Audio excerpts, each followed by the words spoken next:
कुरान का दूसरा पारा उठाइए, वमिनन्नासि मय्यत्तखिदु मिन दूनिल्लाहि अंदादन युहिब्बूनहुम कहुब्बिल्लाह वल्लज़ीना आमनू अशद्दु हुब्बन लिल्लाह।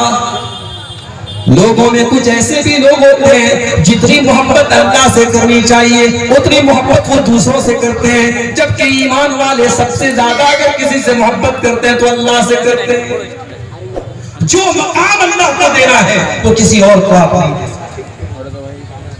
अभी कल मेरा प्रोग्राम था लखनऊ के करीब में एक जगह पड़ती है गोंडा, और जहां मेरा प्रोग्राम था उसके आसपास में एक बहुत बड़ी मजार है, बहुत बड़ी कब्र है। एक बुजुर्ग की वारिस अली शाह की कब्र है, और उस मजार को, उस मकबरे को कहा जाता है देवा शरीफ। हर साल देवा शरीफ की उस कब्र के ऊपर उर्स होता है, और 3-4 दिन बल्कि 1 हफ्ते तक उर्स होता है। और आप यकीन कीजिए वहां बाकायदा तवाइफें आती हैं और नाचती और गाती हैं। उसी मजार के बगल में ये सारा मेला होता है। किसके नाम पर होगा? इस्लाम के नाम। ये मुसलमान कर रहा है, किसी कब्र पे जाकर के सर झुका रहा है, किसी बुजुर्ग के आगे जाकर के सर झुका रहा है, बे औलाद औलाद मांगने के लिए जा रहा है, बीमार शिफा के लिए जा रहा है। कितनी लड़कियां हैं, कितनी औरतें हैं, उनको कहा जाता है साहब इनके ऊपर जिन्नात सवार है, और वो इलाज के लिए उन कब्रों और मज़ारों पे जाते हैं। मौलाना अल्ताफ हुसैन हाली ने 100 साल पहले कहा था, करे गैर गर्भुत की पूजा तो काफिर, करे गैर गर्भुत की पूजा तो काफिर, कवाकिबों में माने करिश्मा तो काफिर, झुके आग पर बहरे सजदा तो काफिर, जो ठहराए बेटा खुदा का तो काफिर, मगर मोमिनों पर कुशादा है राहें, परस्तिश करें शौक से जिसकी चाहे, नबी को जो चाहे खुदा कर दिखाए, इमामों का रुतबा नबी से बढ़ाए, मज़ारों पे जा जा के नजरें चढ़ाए, शहीदों से जा जा के मांगे दुआएं, न तौहीद में कुछ फर्क इससे आवे, न इस्लाम बिगड़े न ईमान जाए। मुसलमान तावीज़ पहन रहा है तब भी पक्का मुसलमान, मुसलमान कब्र पे जाके सजदा कर रहा है तब भी पक्का मुसलमान, अपने बच्चे के सर पे हाथ रख के बच्चे की कसम खा रहा है तब भी पक्का मुसलमान है। मेरे भाइयों, अगर कोई चीज शिर्क है तो चाहे वो हिंदू करे, चाहे वो ईसाई करे, चाहे वो मुसलमान करे, शिर्क है तो वो शिर्क ही रहेगी। मुसलमान के करने से शिर्क तौहीद नहीं बन जाएगा और वो चीज सही नहीं हो जाएगी। मुझे मालूम है आपकी शेरशाबादी बिरादरी अल्हम्दुलिल्लाह 100% किताब व सुन्नत पर चलने वाली बिरादरी, ये पूरी कौम अहले हदीस कौम है, मगर आपके इसी सीमांचल के इलाके में और आपकी इसी कौम के अंदर जहालत कह लीजिए, अज्ञानता कह लीजिए, उलमा से दूरी कह लीजिए, बहुत सारे हमारे भाई और बहनें आज शिर्किया अमल करते हैं। बच्चों के गले में ताबीज भी किसी किसी घर में पहना जाता है, किसी किसी घर में मुहर्रम, किसी किसी इलाके में मुहर्रम पर ताजिया तक निकल चुका है आपके इलाके में, और बहुत सारे ऐसे काम लोग करते हैं जहालत की वजह से जो तौहीद के खिलाफ है। पहली नसीहत अल्लाह ताला की यही है कि इबादत अगर होगी तो अल्लाह शिर्क नहीं करना है। अल्लाह ताला सारे गुनाहों को माफ कर देगा, शिर्क को माफ नहीं करेगा। अल्लाह ने कुरान में ऐलान कर दिया, इन्नल्लाह ला यग़फ़िरु अन युश्रक बिही व यग़फ़िरु मा दून ज़ालिका लिमन यशा। ऐ मेरे बंदो, हम तुम्हारे सारे गुनाहों को माफ कर देंगे मगर शिर्क हम माफ नहीं कर सकते। अच्छा, शिर्क क्यों माफ नहीं करेगा अल्लाह? क्योंकि शिर्क बेवफाई है। शिर्क करने वाला अल्लाह के साथ गद्दारी करता है, बेवफाई करता है। पालने वाला अल्लाह है, पैदा करने वाला अल्लाह है, ऑक्सीजन देने वाला अल्लाह है, सांस चलाने वाला अल्लाह है, तेरे दिल की धड़कनों को चलाने वाला अल्लाह है, तुझे रोजी रोटी देने वाला अल्लाह है, तुझे खिलाने पिलाने वाला अल्लाह है। और तू किसी और से जाकर के अपनी बिगड़ी बनाने की फरियाद कर रहा है, किसी और के आगे हाथ फैला रहा है। ये तो वही बात हो गई कि किसी की बीवी उसको छोड़ करके किसी और मर्द के साथ चली जाए तो दुनिया कहती है बड़ी बदचलन औरत है, अपने शौहर के साथ बेवफाई करती है। इसीलिए अल्लाह ने कुरान में जब ज़िना का जिक्र किया तो ज़ानी के साथ अल्लाह ने मुशरिक का जिक्र किया। अल्लाह ने फरमाया अज़्ज़ानी ला यंकिहु इल्ला ज़ानियतन, अज़्ज़ानी ला यंकिहु इल्ला ज़ानियतन औ मुशरिकतन। ज़िना करने वाला या तो ज़ानिया औरत से शादी करता है या मुशरिक औरत से शादी करता है। ये ज़ानी को और मुशरिक को अल्लाह ने साथ में क्यों जिक्र किया है? क्योंकि ज़िना करने वाला भी किसी न किसी के साथ बेवफाई करता है। अगर वो शादीशुदा है, अगर वो औरत शादीशुदा है अपने शौहर के साथ, अगर वो मर्द शादीशुदा है तो अपनी बीवी के साथ बेवफाई कर रहा है। अगर शादी नहीं हुई है, कुंवारा है, या वो लड़की कुंवारी है तो अपने होने वाले शौहर के साथ वो बेवफाई कर रही है। अल्लाह ने इसीलिए ज़ानी और मुशरिक को एक साथ जिक्र किया है कि जिस तरीके से ज़िना करने वाला बेवफाई करता है अपने होने वाले शौहर और बीवी के साथ, वैसे ही एक मुशरिक, एक शिर्क करने वाला अपने खालिक के साथ, अपने रब के साथ बेवफाई करता है। तो पहली नसीहत अल्लाह ने की कि तुम मेरे साथ किसी को शरीक। दूसरी नसीहत वबिल वालिदैनि इहसाना, और ऐ मेरे बंदो तुम अपने माँ बाप के साथ, अपने माता पिता के साथ, अपने वालिदैन के साथ, अपने पेरेंट्स के साथ अच्छा सलूक करते रहना। देखो तौहीद के बाद अल्लाह ने फौरन माँ बाप का जिक्र, इसलिए कि दुनिया में जितने लोगों के हुकूक हमारे ऊपर हैं उनमें सबसे पहला नंबर हमारे माँ बाप का है। इस दुनिया में सबसे ज्यादा अगर हमारे ऊपर किसी का एहसान है तो हमारे माँ बाप का एहसान है।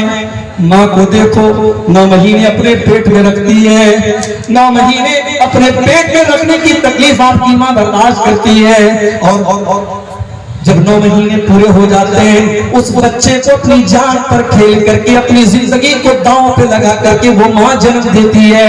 बच्चा पैदा हो जाता है, अल्लाह ताला ने ये सिस्टम बनाया कि उसी माँ के बदन में उसके खून जिगर को अल्लाह ताला ने बच्चे की खुराक बना दिया। वो माँ 2 साल तक अपने बच्चे को अपना खून जिगर दूध की शक्ल में पिलाती है। मेरे प्यारे साथियों, उस माँ के एहसानात को तुम कभी नहीं चुका सकते। बाप को देखो, बाप को देखो, बाप रात दिन एक करके खून पसीना एक करके आपको पालता है, आपकी माँ के ऊपर खर्च करता है, आपकी परवरिश के ऊपर खर्च करता है, आपकी पढ़ाई लिखाई के ऊपर खर्च करता है। बाप अगर इस दुनिया से चला जाए तो बच्चा यतीम माना जाता है, बच्चे को दुनिया में कोई सहारा देने वाला नहीं होता है। बाप बहुत बड़ी छाया होती है, बाप अपने बच्चे के लिए बहुत बड़ा सहारा होता है। ये 2 हस्तियां हैं मेरे भाई जिनका एहसान कभी नहीं चुका।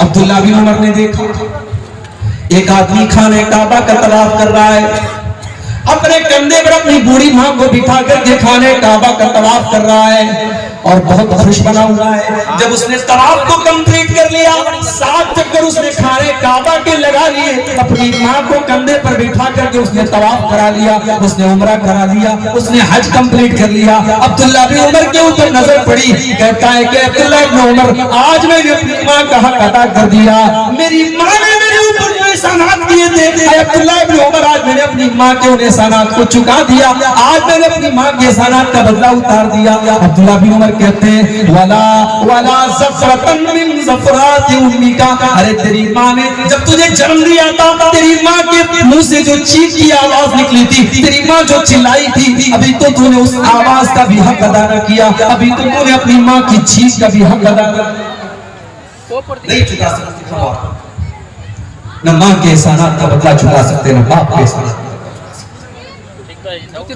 इसीलिए अल्लाह ताला अपनी तौहीद का ऐलान करने के बाद दूसरा हुक्म क्या दे रहा है? व बिल वालिदैन इहसाना, अपने माँ बाप के साथ मरते दम तक भलाई करते रहो। इम्मा यब्लुगन्ना इंदकल किबरा अहदुहुमा औ किलाहुमा फला तकुल लहुमा उफ़्फ़िन, अगर तुम्हारे वालिदैन में से कोई एक तुमको बुढ़ापे में मिल जाए या दोनों बुढ़ापे में मिल जाए, अगर दोनों मिल गए तब तो अच्छी बात है, और एक अगर चला गया, माँ चली गई बाप बचा, बाप चला गया तो माँ बची, जब एक बचाए तो वो तो और ज्यादा तुम्हारी मदद का हकदार है, वो तो और ज्यादा तुम्हारे प्यार का हकदार है। वो अगर अकेला हो गया, कल तक बुढ़िया मौजूद थी, बूढ़े को कोई तकलीफ होती थी बुढ़िया से शेयर कर लेता था, बूढ़ी माँ को कोई तकलीफ होती थी अपने शौहर से शेयर कर लिया करती थी। आज शौहर का इंतकाल हो गया, वो बुढ़िया वो माँ आज अकेली हो गई, वो रात में किसी के साथ अपने दुख दर्द को बयान नहीं कर सकती। इसलिए अल्लाह ने पहले एक का जिक्र किया, फरमाया इम्मा यब्लुगन्ना इंदकल किबरा अहदुहुमा औ किलाहुमा, अगर किसी एक को तुम बुढ़ापे की हालत में पालो या दोनों को बुढ़ापे की हालत में पालो, फला तकुल लहुमा उफ़्फ़िन, तो खबरदार अपनी बूढ़ी माँ को, अपने बूढ़े बाप को तुम कभी उफ भी मत कहना, उफ भी मत कहना। अरबी ज़बान में किसी को तकलीफ पहुंचाने के लिए सबसे हल्का अगर कोई लफ्ज है उफ है। अल्लाह ने कहा कि उफ भी मत कहना, यानी तकलीफ पहुंचाना, उनसे बदतमीजी करना, उनकी आंखों में आंसू लाना तो बड़ी दूर की बात है। तुम्हें अपने जुबान से कोई ऐसा लफ्ज नहीं निकालना है जिससे तुम्हारी माँ को तकलीफ पहुंचे, तुम्हारे बाप को तकलीफ पहुंचे। यहां एक बात की और वजाहत कर देते हैं, जरूरी नहीं है हर मसले में माँ बाप सही हो, माँ बाप की जिद गलत भी हो सकती है, माँ बाप का फैसला गलत भी हो सकता है। अगर माँ बाप की कोई गलत बात है, आप मत मानो मेरे भाई, उनकी हर बात मानना जरूरी नहीं है, उनकी गलत बात को आप इनकार कर सकते हो, मगर बदतमीजी करने का, उनको तकलीफ पहुंचाने की अथॉरिटी आपको नहीं है। उनकी गलत बात आप मत मानिए, लेकिन उनके साथ अच्छा सलूक। आपकी बीवी है, माँ की आपकी बीवी के साथ नहीं बन पा रही है, आपने बहुत मैनेज करने की कोशिश की, बहुत संभालने की कोशिश की, लेकिन माँ में और बीवी में नहीं बन पा रही है, सास और बहू में नहीं निपटा रही, कोई मसला नहीं, आप अपनी बीवी के साथ अलग रहो, आप अपना किचन अलग कर लो, माँ के साथ अच्छा सलूक करते रहो, माँ की जरूरतों को पूरा करते रहो, माँ को कोई तकलीफ न पहुंचाओ। लेकिन जब देख लिया कि ज्वाइंट फैमिली में साथ में रहना बहुत मुश्किल है, तो कोई बात नहीं, आप अपनी बीवी का भी हक अदा करो, बीवी को अलग कर सकते हैं। जरूरी नहीं है, कोई ये फर्ज नहीं है कि माँ और बीवी में नहीं निभ पा रही है, झगड़े हो रहे हैं सास और बहू के, और हम जबरदस्ती दोनों की जिंदगी को आजाद बना के रखें। नहीं, बीवी का हक अपनी जगह है, माँ का हक अपनी जगह है। आप अलग रहिए बीवी के साथ, आप अपना किचन अलग कर लीजिए, रिहाइश अलग कर लीजिए, लेकिन माँ के साथ अच्छा सलूक। अल्लाह ने फरमाया उनको उफ भी न कहना, वला तनहरहुमा, उनको कभी डांट फटकार करके उनसे बात न करना, व कुल लहुमा कौलन करीमा, और जब भी अपने माँ बाप से तुम बात करना तो बड़े अदब के साथ बात करना, बड़ी तमीज के साथ बात करना। तुमने अगर आज MBBS का एग्जाम पास कर लिया, तुम डॉक्टर बन गए, तुम्हारे माँ बाप अगर अंगूठा छाप है, तब भी उनको उनके साथ तुम्हें बदतमीजी करने की कोई अथॉरिटी नहीं है, उनके साथ तुम गलत तरीके से बात न करना। तुम डॉक्टर होगे तब भी उनके बेटे हो, अपनी माँ के सामने जब भी जाना, अपने बाप के सामने जब भी जाना, वो कुल लहुमा कौलन करीमा, उनसे बड़े पोलाइटली लहजे में, बड़े रिस्पेक्ट के साथ, बड़े सम्मान के साथ, बड़ी नरमी के साथ। और आगे क्या फरमाया, वक़्फ़िज़ लहुमा जनाह-उज़्ज़ुल्लि मिनर-रहमा, जिस तरीके से परिंदा आसमान से जब उतरता है, जमीन पर जब आता है तो अपने परों को समेट लेता है, अपने माँ बाप के लिए अपने परों को समेट लिया करो, यानी अपने माँ बाप के लिए अपने आप को टाइट न बनाओ, अपने आप को हार्ड न बनाओ। दुनिया में जितना भी नाम कमा लो, जितनी भी दौलत कमा लो, अपने माँ बाप के लिए हमेशा अपने आप को सॉफ्ट बना के रखो, अपने आप को नरम बना के रखो। वक़ुर रब्बिरहम्हुमा कमा रब्बयानी सगीरा। और ये दुआ किया करो कि ऐ मेरे परवरदिगार, मेरे माँ ने मेरे ऊपर जो एहसान किया, मेरे बाप ने जो एहसान किया, ऐ अल्लाह मैं उनको चुका नहीं सकता, ऐ अल्लाह मैं तेरे ऊपर छोड़ देता हूँ, तू रहम फरमा। ऐ अल्लाह जिस तरीके से मेरे माँ बाप ने मुझे पाला है। मगर आज का नौजवान तो माशाअल्लाह मोबाइल चलाने में एक्सपर्ट है, मोबाइल चलाने में एक्सपर्ट है, लेकिन अपनी माँ और बाप के मरने के बाद इस काबिल भी नहीं है कि जनाजे की नमाज खड़े होकर के अपने माँ बाप की जनाजे की नमाज पढ़ सके। अरे ऐसी औलाद से तो बे औलाद बेहतर है। अगर बाप मर गया और माँ मर गई और औलाद अगर इस काबिल भी नहीं है कि अपने माँ बाप की जनाजे की नमाज खड़ी होकर के पढ़ सके, तो ऐसी औलाद किस काम? कम से कम इस लायक बनो कि कल माँ दुनिया से चली जाए, कल बाप दुनिया से चला जाए, तो खड़े होकर के जनाजे की नमाज में अपने बाप के लिए, अपनी माँ के लिए मग़फ़िरत की दुआ कर सकते।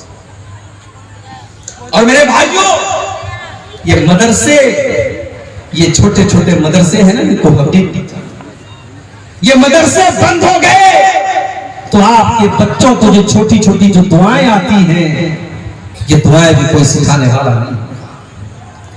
कम से कम इसी बहाने आपके बच्चे ठीक है मदरसे के बाद आगे की तालीम नहीं हासिल कर सके, स्कूल में चले गए, कॉलेज में चले गए, लेकिन अगर उनकी बुनियाद मजबूत है, उन्होंने प्राइमरी तक और उसके बाद तो 4 दर्जे अगर इन मदरसों में पढ़ा होगा आपके लड़कों ने, आपकी लड़कियों ने, आपकी बच्चियों ने, तो इंशाअल्लाह वो इस लायक तो रहेंगे कि जब जिंदगी में हाथ उठाएंगे तो अपने माँ बाप के मग़फ़िरत की दुआ कर सकें। और एक बात बोलूं, माँ बाप के लिए मग़फ़िरत की दुआ करना ये भी बड़े नसीब की बात है। सबको नसीब नहीं होता है ये। इब्राहीम अलैहिस्सलाम इतने बड़े नबी हैं, उनका बाप मुशरिक था, उनका बाप आज़र मुशरिक था, और इब्राहीम अलैहिस्सलाम अपने बाप से वादा करते हैं कि अब्बा जान, मैं आपके लिए अल्लाह से माफी मांगूंगा, मैं अल्लाह से मग़फ़िरत की दुआ करूंगा, लेकिन अल्लाह ने मना कर दिया। अल्लाह ने कहा नहीं, ऐ इब्राहीम, तुम्हारा बाप मुशरिक है और मुशरिक के लिए मग़फ़िरत की दुआ नहीं की जा सकती। इब्राहीम अलैहिस्सलाम चाह करके भी अपने बाप के लिए मग़फ़िरत की दुआ नहीं कर सकते। हमारे प्यारे नबी, अल्लाह के आखिरी नबी, अपनी माँ के लिए मग़फ़िरत की दुआ करना चाहते थे। आपने अल्लाह से इजाजत मांगी, अल्लाह ने इजाजत नहीं दी। फिर आपने इजाजत मांगी, ऐ अल्लाह, मैं अपनी माँ की कब्र पर जाना चाहता हूँ। अल्लाह ने इजाजत दी, आप अपनी माँ की कब्र पे गए। 6 साल की उम्र में माँ को खोया था आपने, माँ का प्यार याद किया, माँ की ममता याद की, आपकी आंखें भर आई, आपकी आंखों से आंसू बहने लगे, लेकिन आप इतने मजबूर थे, आप अपनी माँ के लिए मग़फ़िरत की दुआ नहीं कर पाए। मेरे भाइयों, अगर आज अल्लाह ने हमारे माँ बाप को मुसलमान बनाया है, हमारे माँ बाप को तौहीद वाला बनाया है, हम बहुत बड़े खुशनसीब हैं। हम अपनी माँ के मरने के बाद, अपने बाप के मरने के बाद कम से कम अपने माँ बाप के लिए मग़फ़िरत की दुआ तो कर सकते हैं।